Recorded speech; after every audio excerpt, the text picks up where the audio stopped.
Welcome to the Woofination Show, where I talk about stuff I like for once! I'm Woofination, and today we're looking at the original Ghostbusters, released in 1984. Whilst these days we remember Ghostbusters as a joke, pre-2016, however, was a totally different time. And growing up, it was one of my personal favourite movies. The dang thing spawned sequels, spin-offs, reboots, merchandise, machine guns, nuclear warfare, all based on the one and only 1984 classic. And I'd love to call this ahead of its time and move on, but calling it that is an understatement. If it was released today, it would still be ahead of its time. Its writing is witty and clever, its acting has a lot of heart, soul, and great line deliveries.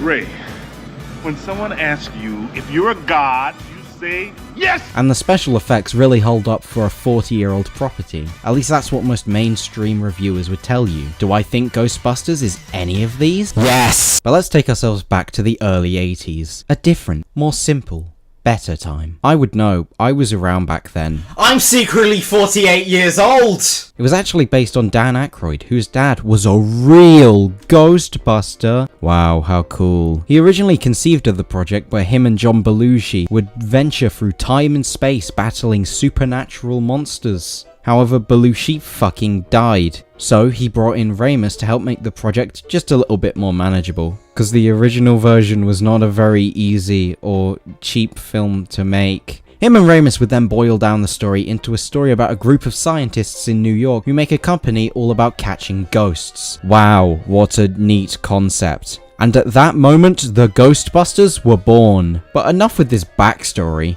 This isn't a fucking history lesson. Let's get down to the story.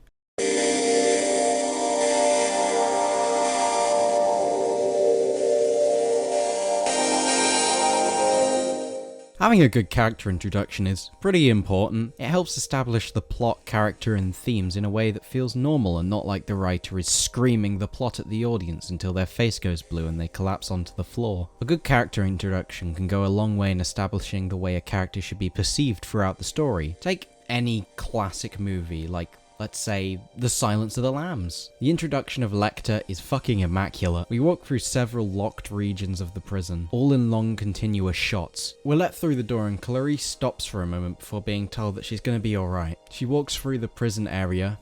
It looks like a dungeon. The different inmates screaming stuff at her from behind bars.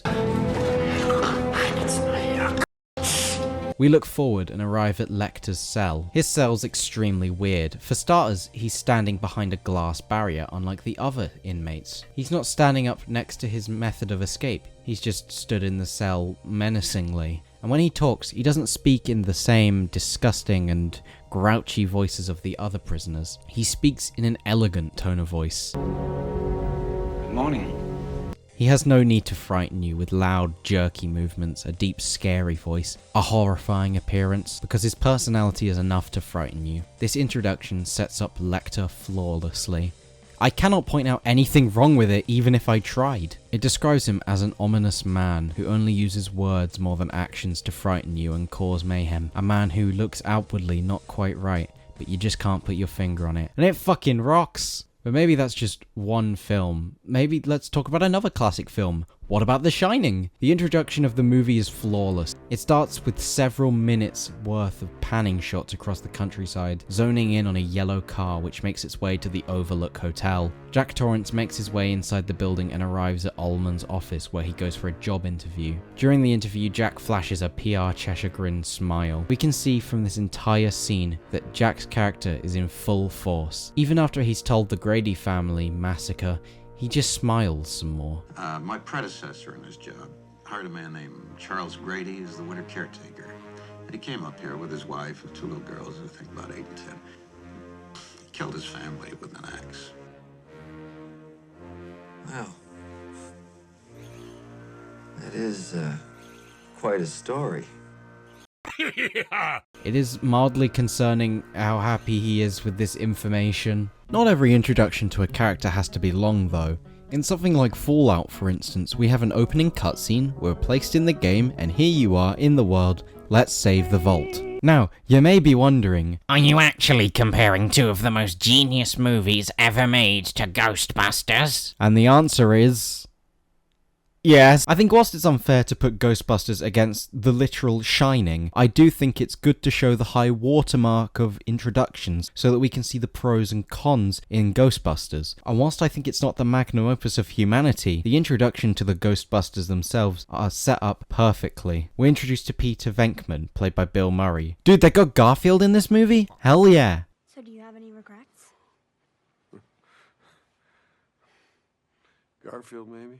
From this one scene alone, we're able to tell all the major pieces of Venkman's character. He's a scientist, pretty basic fact about him. We can tell this because of the fact he's doing a science experiment on 2 students at the university, which he's also at. We can also tell he has a love for science due to being at university itself. Why would you go to university if you didn't have an interest in the subject? We also know that he is willing to drop all girls if it means he can get with someone he sees as attractive. We also see his comedic side, with him lying to the guy and taking his chance to shock him. And when the guy gets angry, we see Venkman dryly responding. You volunteered, didn't you? We're paying you, aren't we? Well, then maybe my theory is correct. You can keep the $5. I've had it. I will, mister. This establishes Venkman as a scientist who's willing to drop all his scientific goals in order to achieve his personal goals, and his personality is very dry and witty. Now, I could do that with all the characters and bore you with a several hour long analysis of every character's introduction, personality, what makes them thrive, how they're so cool, why I'm gay, but I'll save you that boredom. Let's go talking about The Shining again, because I just haven't done it enough in this fucking Ghostbusters video.